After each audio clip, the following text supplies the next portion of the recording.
नमस्कार, स्वागत है आप सभी का। आप देख रहे हैं हमारा खास कार्यक्रम मार्केट दिस वीक। हफ्ते का केवल अकेला ऐसा विंडो जिसमें आप शेयर बाजार से जुड़े सवाल कर सकते हैं। अगले 20 से 25 मिनट में हम आपके सवालों को समेटेंगे और हमारे जो डेडिकेटेड 2 फ़ोन लाइंस हैं वो आपकी स्क्रीन पर थोड़ी देर में आएंगी।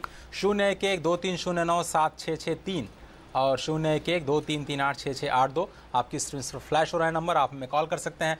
शेयर बाजार से जुड़ा सवाल अगर आप इस कार्यक्रम में रखना चाहते हैं। आप सभी का स्वागत है। डॉक्टर रवि सिंह जो कि हेड ऑफ रिसर्च हैं एसएमसी के, वो इस वक्त हमारे स्टूडियो में हैं जो लेंगे आपके सवाल। डॉक्टर रवि, स्वागत है आपका। और इससे पहले कि सवाल हमारे पास आमने शुरू हों तो ऐसा ये बीता हफ्ता एनालाइज करिए। 5 में से 3 जो सेशन है वो नुकसान के साथ बंद हुए और एक तरह से जो इंडाइसेस हैं वो गिरावट के साथ बंद होते हुए दिखाई दिए। कैसा रहा पूरा हफ्ता आपके लिहाज से? देखिए अजय जी, बेसिकली अगर आप देखें तो काफ़ी हद तक एक सीमित दायरा ही देखने को मिला है।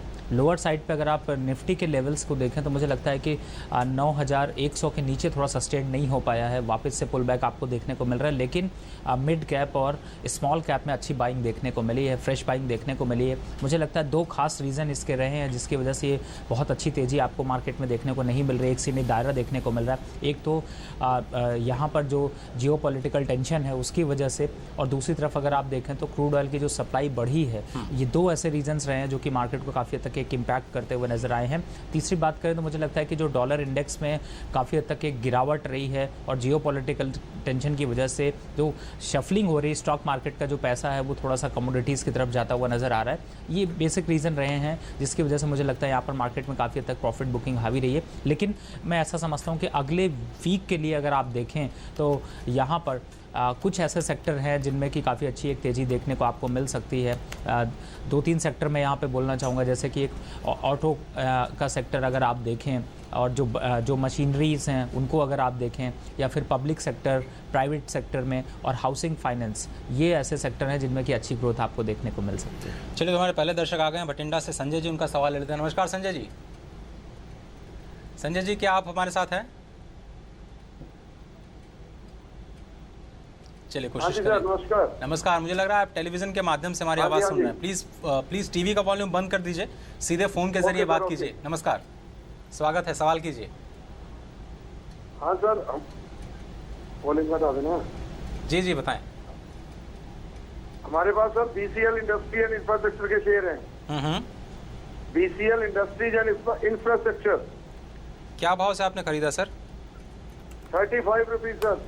और कब तक वक्त दे सकते हैं, कितना समय दे सकते हैं इसमें? वक्त दे सकते हैं, कोई प्रॉब्लम नहीं सर। रवि, आप स्टॉक देख पाए? देखिए, इसमें मुझे बहुत ज़्यादा पॉजिटिवनेस अभी फ़िलहाल तो नहीं दिखाई देती है। शायद मार्केट में जो प्रॉफिट बुकिंग है वो थोड़ी सी हावी होती हुई नज़र आ रही है। लेकिन अगर लॉन्ग टर्म का आपका स्टॉक है तो बहुत अच्छा है। लेकिन मुझे लगता है आप इसकी जगह पे अगर आप स्विच करना चाहें तो आप LIC हाउसिंग को यहाँ पर अगर चूज़ करते हैं वो ज़्यादा अच्छा है, उसमें ज़्यादा अच्छी ग्रोथ देखने को मिल सकती। फ़िलहाल मैं ये कहूँगा कि आप 25, अगर लॉन्ग टर्म के हिसाब से इन्वेस्टमेंट कर रहे हैं तो आप यहाँ पर 27 के स्टॉप लॉस से बने रहें। अप साइड में वापस से एक बार को 40 रुपये तक का मूवमेंट देखने को मिलेगा, लेकिन मुझे लगता है इसके लिए कम से कम 3 महीने का समय लगेगा। कौन सा काउंटर देखा आपने? BSC finance. मेरे ख्याल से ये BCL इंडस्ट्रीज इंफ्रास्ट्रक्चर की बात करना, जो इस वक्त 72 पे चल रहा है और इन्होंने 35 पे ख़रीदा तो काफ़ी इनको अच्छा फ़ायदा हो रहा है। BCL इंडस्ट्रीज एंड इंफ्रास्ट्रक्चर अगर आप देखेंगे तो 27 का 52 वीक्स लो है, 75 का 52 वीक्स हाई है। इस वक्त 72 रुपये का भाव, तो काफ़ी अच्छे मुनाफे पर ये बिल्कुल। अजय जी, इस शेयर की बात करें तो ये इसका जो तेज़ी है वो अक्टूबर के बाद से 39 रुपीज़ का उस समय अक्टूबर में ट्रेड हो रहा था और अभी 72 रुपये है। तो मुझे लगता है कि अच्छा मोमेंटम मिल चुका है और प्रॉफिट बुकिंग यहाँ पर थोड़ी सी देखने को मिल रही है। एक बार यहाँ पर आपसे मैं ये सजेस्ट करूँगा कि लोअर साइड पे एक 65 रुपीज़ का स्टॉप लॉस डाल लें और साथ में प्रॉफिट बुक करना ना भूलें। मुझे लगता है 50% स्टॉक आपको यहाँ पर बुक कर लेना चाहिए। अगले दर्शक हमारे साथ आ चुके हैं। नमस्कार, आप कहाँ से बोल रहे हैं सर? अपना नाम बताएं प्लीज़। हेलो, नमस्कार सर, अपना नाम बताएं और जगह जहाँ से बोल रहे हैं आप। हाँ, मैं नरेंद्र शर्मा ग्वालियर से बात कर रहा हूँ। बहुत बहुत शुक्रिया नरेंद्र जी, बताइए क्या जानना चाह रहे हैं? हाँ, मैं ये जानकारी चाह रहा था कि मेरे पास HCC के शेयर हैं 10,000 और मैंने खरीदे हैं 44 के। आप STC की बात कर रहे हैं? हाँ, हिंदुस्तान कंस्ट्रक्शन। हिंदुस्तान कंस्ट्रक्शन, ठीक है सर। हाँ जी। ये थोड़ा सा नाम पूरा लेने से हमें सहूलियत हो जाती है स्टॉक को खोजने में। डॉक्टर रवि, अच्छा आप कितना मोहलत दे पाएंगे अपने इन्वेस्टमेंट को सर? नरेंद्र जी? हमें 1 साल रुक सकते हैं। 1 साल रुक सकते हैं। बहुत बहुत शुक्रिया ग्वालियर से जुड़ने के लिए। देखिए, मुझे लगता है कि इस समय इस हिंदुस्तान कंस्ट्रक्शन को अगर आप रखते हैं अपने पोर्टफोलियो में तो अच्छा है। अजय जी, बेसिकली इस समय अगर आप देखें तो 2 सेक्टर ऐसे मैं हमेशा बोलता हूं कि अच्छे चल सकते हैं। एक जो इंफ्रास्ट्रक्चर को जो बूस्ट दे रहे हैं, और दूसरा अगर आप देखें तो मुझे लगता है कि जो यहाँ पर फाइनेंशियल हाउसिंग फाइनेंस और प्राइवेट फाइनेंस है उनमें काफ़ी अच्छा मोमेंटम देखने को मिल सकता है। फिलहाल इस स्टॉक को होल्ड करके रखें। मुझे लगता है यहाँ से अभी 1.5 से 2% तक का रैली आपको और देखने को मिल सकता है। बीते हफ्ते अगले दर्शक हमारे आ चुके हैं, शायद अगरतला से हमारे एक दर्शक जुड़ रहे हैं। और प्रोग्राम की खूबी ये है कि आप देश के तमाम हिस्सों से आप इस कार्यक्रम में हिस्सा ले सकते हैं, और नॉर्थ ईस्ट तो हमारा हमेशा से फेवरेट रहा है। अगरतला से कौन जुड़ रहे हैं, सीधे उनके पास चलते हैं। नमस्कार। हाँ नमस्कार सर, मैं अगरतला से बोल रहा हूँ। जी, क्या नाम है सर आपका? हाँ, मेरा नाम वैभव है। वैभव जी, तो फिर आप कहाँ स्टॉक मार्केट में इन्वेस्ट कर पा रहे हैं वहाँ पे? हाँ। तो कहाँ पे आपने खरीदारी की है? मैं सिर्फ ONGC में क्या हुआ हूँ। जी? ONGC में। हाँ। क्या भाव से लिया सर आपने ONGC? 203 रुपये में लिया था, 2000 शेयर। ठीक है, थोड़ा सा नुकसान आपको झेलना पड़ रहा है। 180 के करीब भाव चल रहा है, 203 रुपये इन्होंने। देखिए, फिलहाल तो ये स्टॉक ऐसा है जो कि फंडामेंटली अच्छा है, और अभी इस समय क्रूड ऑयल की प्राइसेस थोड़ी नीचे जा रही है, इस वजह से भी आपको थोड़ी प्रॉफिट बुकिंग देखने को मिल रही है। लेकिन अभी 180 के भाव पे मैं समझता हूँ कि आप थोड़ा सा और वेट करें। 175 के आसपास जब वापस आता है तो आप थोड़ा सा एवरेज ऑन कर लें। लॉन्ग टर्म पे ये स्टॉक अच्छा है, लेकिन अभी थोड़ा सा मोमेंटम यहाँ पर प्रॉफिट बुकिंग का हावी है। 175 का यहाँ पर काफ़ी स्ट्रॉन्ग सपोर्ट है। अगर आप इंट्राडे प्ले कर रहे हैं या फिर आप वीकली और पोजिशनली नहीं प्ले कर रहे हैं तो 175 के नीचे ये स्टॉक जाता है तो एक बार ज़रूर एग्जिट होइएगा, क्योंकि उसके बाद नए लेवल्स देखने को मिलेंगे। नहीं तो आप यहाँ पर थोड़ा सा एवरेज ऑन कर सकते हैं। अप साइड में वापस से जब तेजी होगा तो आपको 220 तक के लेवल देखने को मिल सकते हैं। तो फिलहाल लॉन्ग टर्म के हिसाब से अभी स्टॉक में बने रहें ज़्यादा अच्छे है। चलिए अब जयपुर चलते हैं, वहाँ पर शिवम हमारे साथ इस कार्यक्रम का हिस्सा बनने के लिए अपने सवाल के साथ तैयार खड़े हैं। नमस्कार शिवम। नमस्ते सर। सर ये आपका प्रोग्राम बहुत अच्छा है सर। इसको अगर 1-2 बार अगर आप जैसे शाम को तो देते हैं, पर शाम को रात में भी अगर रिपीट करें तो अच्छा है सर। मेरे पास 4 मिड कैप PSU बैंक है सर, इनमें क्या करना चाहिए? और भी कुछ इन्वेस्टमेंट के लिए सर आपकी रिकमेंडेशन हो तो बताएं। देना बैंक है मेरे पास, इंडियन ओवरसीज बैंक है, विजया बैंक है, और पंजाब सिंध बैंक है, और बैंक ऑफ महाराष्ट्र है। तो आपने लगभग 40 से 50 रुपए की एवरेज है सबकी, लगभग 500 शेयर सारे हैं मेरे पास ये। और आपको मुनाफा हो रहा है? आपने एनालाइज किया अपना पोर्टफोलियो? 500 शेयर हैं और 40 से 50 रुपए की एवरेज है इन बैंकों में। क्या करना चाहिए सर? चलिए शुक्रिया। और सर, और अगर मेरे को और इन्वेस्टमेंट करना है, अगर सपोज करिए बाजार अगर गिरता है तो सर कहाँ पर इन्वेस्टमेंट किया जाए?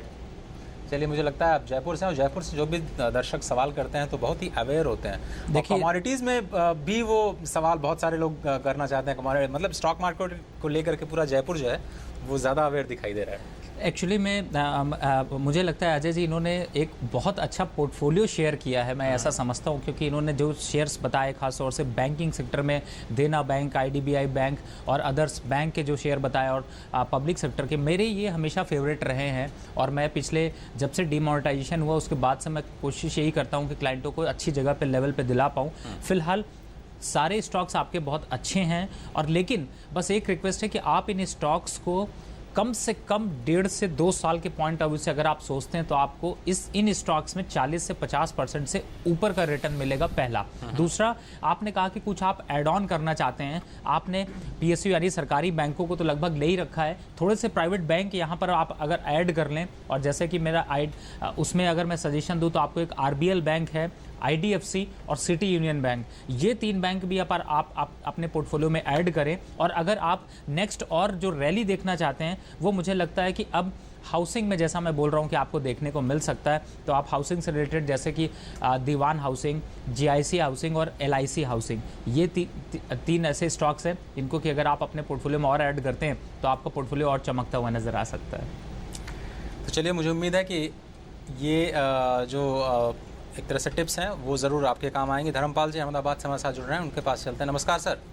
हाँ नमस्कार सर जी, स्वागत है आपका, सवाल कीजिए। अच्छा सर जी, ये मेरे को पूछना था, एक रिलायंस पावर हमारे पास 115 रुपए के एवरेज के पड़े हैं 500। दूसरा बजाज हिंदुस्तान 22 रुपए के जी। और तीसरा पार्श्वनाथ 21 रुपए 35 पैसे के एवरेज के हैं। तो इन तीनों का क्या है भविष्य? पार्श्वनाथ, रिलायंस पावर और बजाज हिंदुस्तान। देखिए, मैं सबसे पहले आपने रिलायंस पावर की बात करी, मैं उसके बारे में बता दूं कि उस समय 47 रुपये के आसपास का शेयर चल रहा है। मोमेंटम यहाँ पर बहुत कम है और मैं समझता हूँ कि अभी थोड़ी सी प्रॉफिट बुकिंग और देखने को मिल सकती है, क्योंकि सुप्रीम कोर्ट के ऑर्डर के बाद कि आप बिजली के रेट नहीं बढ़ा सकते, थोड़ा सा यहाँ पर एक कंसोलिडेशन मोड देखने को मिल रहा है। लेकिन मुझे लगता है कि लॉन्ग टर्म के हिसाब से अच्छा है। बहुत जल्द आपको 55 रुपये तक के लेवल देखने को मिल सकते हैं। दूसरा शेयर आपने हिंदुस्तान की बात की, तो मुझे लगता है कि इस शेयर में एक काफ़ी हद तक एक पॉजिटिवनेस आपको देखने को मिल रही है। फिलहाल अभी आपको पोजीशन अपनी होल्ड करनी चाहिए। लॉन्गर टर्म में फंडामेंटल बहुत अच्छे हैं इनको, इन स्टॉक्स के। तीसरा जो आपने एक पारसनाथ कहा, उसमें बस डाउट है कि वो शेयर में बहुत अच्छा ग्रोथ नहीं है। तो मैं ये कहूँगा कि आप उस पारसनाथ से निकल करके, जैसे मैंने अभी हाउसिंग के फाइनेंस के सेक्टर के बताए कि आप LIC हाउसिंग ले लें या फिर GIC हाउसिंग या दीवान हाउसिंग, आप इस स्टॉक में स्विच कर लें। पारसनाथ में मुझे लगता है कि आपको एक बार एग्जिट करना चाहिए। उनके जो प्रोजेक्ट्स हैं उनमें बहुत ज़्यादा पॉजिटिविटी नहीं देखने को मिल रही है, तो मुझे लगता है यहाँ से एक बार आपको निकलना चाहिए। और जो मैंने 3 सजेशंस दिए हैं, आप उसको अपने पोर्टफोलियो में ऐड ऑन कर सकते हैं। तो अहमदाबाद के पास में ही राजकोट है, जहाँ से एक दर्शक हमारे साथ इस कार्यक्रम में जुड़ रहे हैं। नमस्कार।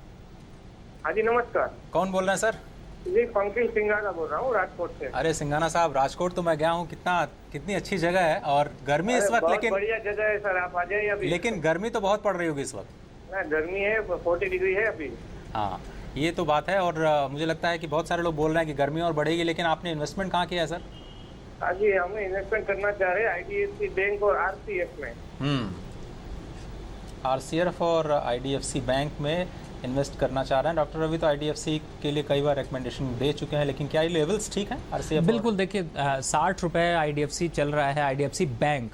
और बैंकिंग सेक्टर में जो बूम है वो काफ़ी ज़्यादा पॉजिटिव देखने को मिलेगा। और IDFC अभी चूँकि बैंकिंग उनकी स्टार्ट हुई है और काफ़ी हद तक इन्होंने जो अभी इस समय देखें तो काफ़ी अच्छे इंसेंटिव दे रहे हैं जो लोग अपने अकाउंट खुलवा रहे हैं। और साथ में कई ऐसी सरकारी संस्थाएं हैं जिन्होंने कि अपने सैलरी अकाउंट इनके साथ खोले, तो काफ़ी पॉजिटिव फंडामेंटल यहाँ पर डेवलप होते हुए नज़र आ रहे हैं अजय जी। तो मुझे लगता है कि ये स्टॉक तो पोर्टफोलियो में ज़रूर ऐड करना चाहिए। और मुझे उम्मीद है कि 1 साल के अंदर ये जो 60 रुपये का स्टॉक है ये आपको 120 रुपये, यानी कि आपको 100% यहाँ पर ग्रोथ देखने को मिल सकती है। तो मुझे लगता है ये बहुत पॉजिटिव है। दूसरा स्टॉक इन्होंने बोला RCL में देखिए यहाँ पर RCF, हाँ, मुझे राष्ट्रीय केमिकल एंड फर्टिलाइजर्स, अगर मैं गलत नहीं हूँ तो।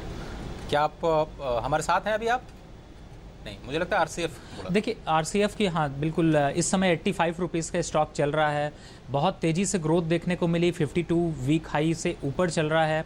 64 रुपये के बाद इसमें जो मोमेंटम जनरेट हुआ है, मुझे लगता है ये अभी 120 रुपये तक आपको जाता हुआ नजर आ सकता है। आप पूरी तरह से इसमें बने रहें। अगर आप इसमें और ऐड ऑन करना चाहते हैं तो मुझे लगता है कि करंट लेवल जो चल रहा है इसमें ऐड ऑन कर लें, क्योंकि 120 रुपये तक का मोमेंटम आपको देखने को मिल सकता है। राजकोट की एक बहुत ज़बरदस्त बात डॉक्टर अभी आपको बताएं, इंजीनियरिंग का पूरा हब है वो। और वहाँ पे एक ऐसी कंपनी, जो छोटी कंपनीज जो कि इसरो के बड़े बड़े जो मंगलयान के लिए जो सैटेलाइट्स बनते हैं उसके लिए पार्ट सप्लाई करती हैं। इतना परफेक्शन के साथ काम होता है और वर्ल्ड क्लास की कंपनीज हैं छोटी ही, लेकिन उनका ग्रोथ रेट जो है ना वो 100 से 300% के बीच में। बहुत सारी ऐसी इंजीनियरिंग कंपनीज हैं जो पूरी दुनिया में काफ़ी मशहूर हैं। लेकिन बीते हफ्ते RBI की तरफ से कॉशन आया जो टेलीकॉम कंपनीज हैं उनके बैलेंस शीट को लेकर। क्या वहाँ पर कुछ दिक्कत लग रही है? देखिए टेलीकॉम में जब से रिलायंस ने अपना जियो प्लान लॉन्च किया उसके बाद से भारती एयरटेल या फिर अदर कॉम्पिटिटर में देखा तो उनके काफ़ी हद तक प्रॉफिट में एक टारगेट हिट होने एक प्रॉब्लम देखने को मिल रहा था। कंपटीशन काफ़ी बढ़ गया। दूसरी तरफ जब से सुप्रीम कोर्ट का ये कमेंट आया है अजय जी, यहाँ पर प्रॉफिट बुकिंग अभी रुक नहीं रही है। भारतीय एयरटेल में भी देखें तो मुझे लगता है कि अब वापस से इसके लेवल्स जो है वो एक बार 290-295 के नीचे तक के देखने को मिल सकते हैं। तो मुझे लगता है कि इस स्टॉक्स में या फिर अभी टेलीकॉम सेक्टर की पूरी अगर आप देखें तो मुझे लगता है उससे बाहर होना चाहिए। रिलायंस ने भी जो अपना जियो प्लान लॉन्च किया उसका जो ग्रोथ था या जो एक बिजनेस प्रॉस्पेक्ट था उसकी वजह से शेयर में काफ़ी अच्छी रैली आपको देखने को मिल चुकी। तो मुझे लगता है कि टेलीकॉम सेक्टर को अवॉइड करना चाहिए थोड़ा सा यहाँ पर। और चूंकि मार्केट में एक प्रॉफिट बुकिंग देखने को मिल रही तो थोड़ा सा इंतजार करें, शायद 1-2 वीक में जो क्लियरेंस होगी उसके बाद इन्वेस्टमेंट करने में ज़्यादा समझ है। बीते हफ्ते नेटवर्क 18 जो कि रिलायंस ग्रुप का ही है, वो उसमें एक दिन में 10% की बढ़त दिखाई दी। मीडिया स्पेस में क्या कुछ और फेवरेट्स हैं आपके जहां पर इन्वेस्टमेंट किया जा सकता है, और पूरा साल किस तरह से जाने वाला है? बीता तो साल तो डिमोनेटाइजेशन के नाम रहा, थोड़ा बहुत ज़रूर प्रेशर रहा होगा, क्या ये साल बेहतर होगा? देखिए, मैं इसमें स्पेसिफाई, जब आपने नेटवर्क 18 की बात की है तो मैं इसमें स्पेसिफाई करना चाहूँगा कि देखिए इन्होंने अभी जो किया है कि ये रीजनल के ऊपर अपना इन्होंने काफ़ी हद तक फोकस किया है हमारे यहाँ पे, और अगर आप देखें तो रीजनल कनेक्टिविटी इन्होंने बढ़ाई है। इसकी वजह से मुझे लगता है कि प्रॉफिट मार्जिन काफ़ी तेज़ी से बढ़ सकते हैं। दूसरी तरफ अगर आप देखें तो अब जो सेक्टर एक अंडर ग्रोथ देखने को मिल रहा था वो मीडिया सेक्टर था, लेकिन अगर आप इसके कंपैरिजन में अगर आप चाहें तो आप जी का स्टॉक देखें, जी इंटरटेनमेंट देखें, या फिर आप अनदर सन टीवी को देखें, काफ़ी अच्छी ग्रोथ यहाँ पर एक देखने को मिल सकती है। और अभी फ्यूचर प्रॉस्पेक्ट इनके स्टार्ट हुए हैं, तो मुझे लगता है कि मीडिया के सेक्टर के जो स्टॉक्स हैं उनको भी अपने पोर्टफोलियो में ज़रूर ऐड ऑन करना चाहिए। मैं हमेशा कहता हूं कि आप जब 100 रुपये का पोर्टफोलियो बना रहे हैं तो हमेशा डाइवर्सिफाई रखें। अगर आप 100 रुपये का पोर्टफोलियो बना रहे हैं तो उसमें 15 रुपये का, यानी कि 15% अपने स्टॉक को इस समय जो ऐड ऑन कर रहे हैं उसमें मीडिया सेक्टर जरूर करें। और नेटवर्क 18 के जहां तक फंडामेंटल की बात है, चूंकि ये रीजनल पे और अदर चैनल के हिसाब से करीब लगभग 16 से 17 चैनल इनके इस समय चल रहे हैं, तो मुझे लगता है कि काफ़ी हद तक एक पॉजिटिव है और काफ़ी इनको जो है वो प्रमोशन के लिए भी पैसे काफ़ी मिल रहे हैं। तो मुझे लगता है कि इस स्टॉक पे अभी जो रैली देखने को मिल सकती है वो लगभग 55 रुपये तक की रैली आपको इमीडिएट बेसिस पे देखने को मिल सकती है। तो फिलहाल बहुत पॉजिटिव यहाँ पर सेंटिमेंट बनता हुआ नजर आ रहा है। तरुण जी नमस्कार, क्या आप नोएडा से हमारे साथ बने हुए हैं? नमस्कार जी, नमस्कार। चूंकि आप पड़ोस के हैं इसलिए हमने थोड़ा सा आपको इंतजार करवाया। स्वागत है आपका, सवाल कीजिए। सर मेरे पास बैंक ऑफ बड़ौदा है, SBI है और ICICI बैंक है जी। तो अभी बैंक ऑफ बड़ौदा जो है मैं 0 प्रॉफिट में बैठा हूँ, ठीक है, और ICICI बैंक 15% लॉस में हूँ एंड SBI 10% प्रॉफिट में हूँ। ये बढ़िया आपने एनालाइज किया। मुझे आप ये बताइए, मुझे एग्जैक्ट रेट अभी मालूम नहीं है, तो आपका प्रोग्राम देख रहा हूँ तो मैं कितने में लिया था, मुझे ये बताइए मैं इसमें कंटिन्यू करूँ, होल्ड करूँ, मैं लॉन्ग टर्म होल्ड कर सकता हूँ या फिर यहाँ से निकल के और कहीं इन्वेस्ट करूँ? अरुण जी, आप मुझे लगता है आप बिल्कुल सही जगह पे आए हैं और आपको ज़रूर एक ऐसी सलाह मिलेगी जिस पर आपको ज़रूर फ़ायदा होगा। डॉक्टर रवि, देखिए आपने जो स्टॉक बताया उसमें एक ICICI बैंक ऐसा स्टॉक है जिसकी कि वोलेटिलिटी काफ़ी ज़्यादा है। वोलेटिलिटी का मतलब है कि उतार और चढ़ाव ज़्यादा देखने को मिलता है, इस वजह से आपको ये काफ़ी परेशान कर सकता है। तो आप ऐसा कर सकते हैं कि अगर आप बिजनेस प्रॉस्पेक्ट से देखें तो मुझे लगता है कि ICICI बैंक काफ़ी तेज़ी में है, लेकिन इस समय थोड़ी प्रॉफिट बुकिंग आपको देखने को मिल रही है। लॉन्गर टर्म पे बहुत अच्छा है, लेकिन अगर आप इससे निकल के दूसरे स्टॉक में जाना चाहते हो तो मैं आपको 2 स्टॉक बताता हूँ, एक प्राइवेट और एक बैंकिंग का। प्राइवेट में जैसे IDFC की चर्चा चल रही तो IDFC में आप एड ऑन कर सकते हैं, और साथ में अगर आप गवर्नमेंट में जाते हैं तो बैंक ऑफ इंडिया आप इसमें अपना एडिशन कर ले। 145 146 के पास रेट चल रहा है, मुझे लगता है बहुत जल्द इसका 180 रुपये तक का रेट देखने को मिल सकता है। दूसरी तरफ आपके जो पोर्टफोलियो में बैंक ऑफ बड़ौदा आपने स्टॉक बताया, देखिए 175 रुपये चल रहा है, थोड़ी बहुत प्रॉफिट बुकिंग अगर आपको देखने को मिलती भी है तो मुझे लगता है कि 165 रुपये के नीचे ये स्टॉक अभी फिलहाल तो जाता हुआ नज़र नहीं आता, लेकिन मैं कहूँगा कि 182 या 85 रुपये का आता है। अगर आप मोमेंटरी प्ले कर रहे हैं तो एक बार यहाँ पर प्रॉफिट बुक जरूर कर लें, क्योंकि डबल टॉप इन्फॉर्मेशन बन रही है तो टेक्निकली थोड़ी सी प्रॉफिट बुकिंग आ सकती है। लेकिन अगर लॉन्ग टर्म विजन है, 6 महीने 8 महीने का विजन है, तो पूरी तरह से बने रहिए और मुनाफा आपको देखने को मिलेगा। अमित साहब कानपुर से हमारे साथ इस वक्त जुड़ेंगे अगले दर्शक के तौर पर जो अपना सवाल रखेंगे। नमस्कार अमित जी। हाँ जी सर, नमस्कार। स्वागत है सर। मेरे पास अदानी एंटरप्राइजेज के 800 शेयर है सर, 70 के हिसाब से।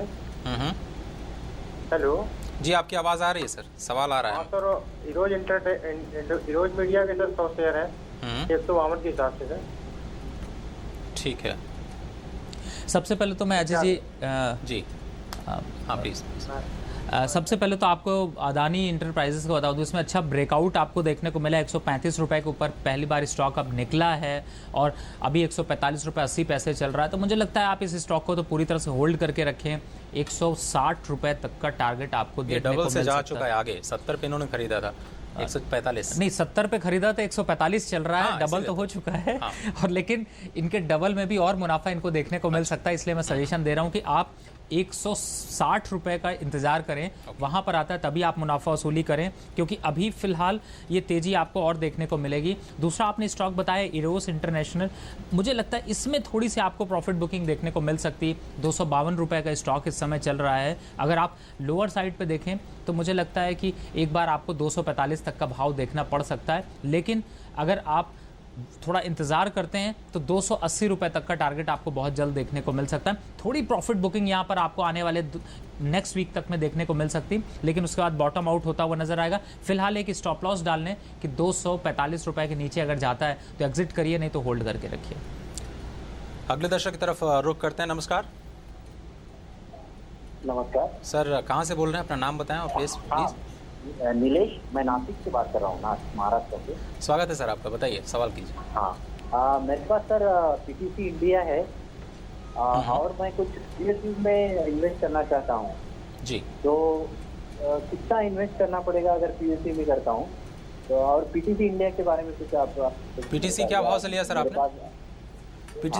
पीटीसी इंडिया का लेवल बता पाएंगे सर? पीटीसी मैंने 83 पे लिया था जी। देखिए 83 पे लिया था, 97 का रेट चल रहा है, मुनाफा आपको अच्छा देखने को मिल रहा है, लेकिन मुझे लगता है आपको मुनाफा अपना और डबल करना चाहिए, यानी कि यहाँ से अभी आप थोड़ा सा और इंतज़ार करें। अगर आप 3 महीने तक का इंतज़ार देखते हैं तो मुझे लगता है 120 रुपया, 6 महीने देखते हैं तो 130 रुपया, और अगर आप 2 साल के लिए देखते हैं तो मुझे लगता है कि 180 रुपये से 200 रुपये तक के स्टॉक में रैली देखने को मिल सकती। काफ़ी स्ट्रॉन्ग फंडामेंटल हैं इसके। फिलहाल आप अभी मेरे हिसाब से इंतज़ार करें, क्योंकि आपने 83 पे ख़रीदा है तो मैं एक स्टॉप लॉस बता दूं कि आप इसमें 90 रुपीज़ का क्लोजिंग स्टॉप लॉस डाल दें, यानी कि 90 रुपये के नीचे अगर जाता है तो पूरा मुनाफा बुक करके निकल जाइए, नहीं तो 110 रुपये का इंतज़ार करिए। फंडामेंटल काफ़ी स्ट्रांग है, आप उसको कंटिन्यू कर सकते हैं। कुछ स्टॉक्स भी इन्होंने पूछे, हम चर्चा कर ही रहे हैं अजय जी, जैसे कि बैंकिंग सेक्टर में IDFC, और अगर हाउसिंग फाइनेंस में देखें तो LIC, GIC और दीवान हाउसिंग, इनको आप अपने पोर्टफोलियो में ऐड ऑन कर सकते हैं। जामनगर में विमलेश जी हमारे साथ जुड़ रहे हैं। नमस्कार विमलेश जी, कैसे हैं आप? हेलो, आपके टीवी का वॉल्यूम खुला हुआ है सर, हम लोग फ़ोन के ज़रिए बात करें, बेहतर होगा। टीवी का वॉल्यूम बंद कर दें प्लीज़। ओके। स्वागत है आपका, सवाल कीजिए।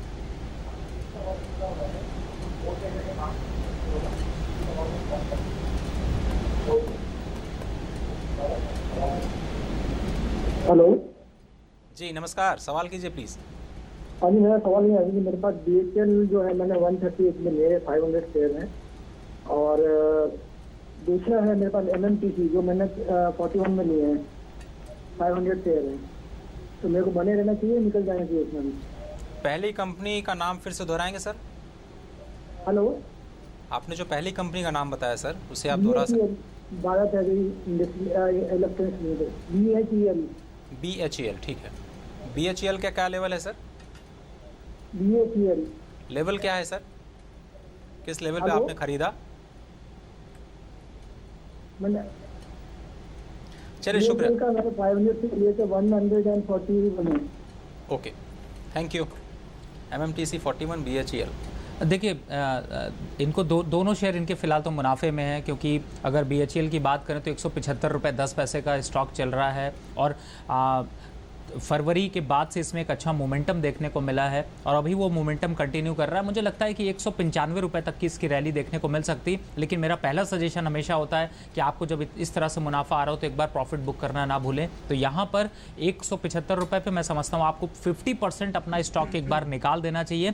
बाकी 50% के लिए 170 रुपये का क्लोजिंग स्टॉप लॉस डाल दें। अगर इस महीने 170 के नीचे बंद होता है तो एग्जिट हो जाएं, नहीं तो अपनी पोजीशन होल्ड करें। दूसरा टारगेट जो आपको देखने को मिलेगा वो 196 होगा। दूसरा आपने MMTC लिया 47 पे, आपने बताया अभी इस समय 67 का भाव चल रहा है, अच्छा मुनाफा देखने को मिल रहा है। फिलहाल गोल्ड की सिचुएशन बहुत अच्छी नहीं है, बाहर से इंपोर्ट पे गवर्नमेंट जो है वो बहुत ज़्यादा जोर नहीं दे रही है, तो मुझे लगता है 67 पे आपको एक बार मुनाफा वसूली ज़रूर कर लेनी चाहिए, क्योंकि काफ़ी हद तक एक कंसोलिडेशन मोड यहाँ पर देखने को मिलती है। अगर एक बार यहाँ मुनाफा वसूल करेंगे तो ज़्यादा अच्छा है। दिल्ली से एक हमारे दर्शक जुड़ रहे हैं, प्रांकुर, उनका सवाल लेते हैं। नमस्कार सर। नमस्कार। क्या जानना चाहते हैं इस कार्यक्रम में, बताएं। सर हम सिमको, एशियन पेंट और JK टायर जी, अभी आपने इन्वेस्टमेंट किया है या सोच रहे हैं? हाँ, इन तीनों में इन्वेस्टमेंट किया हुआ है। जेके टायर में 100 शेयर है, सिमको में 200 शेयर है। जी, एशियन पेंट्स और जेके टायर्स दो मुझे समझ में आ रहा है। तीसरी कंपनी कौन सी है? Simco, Cisco. CINNCO,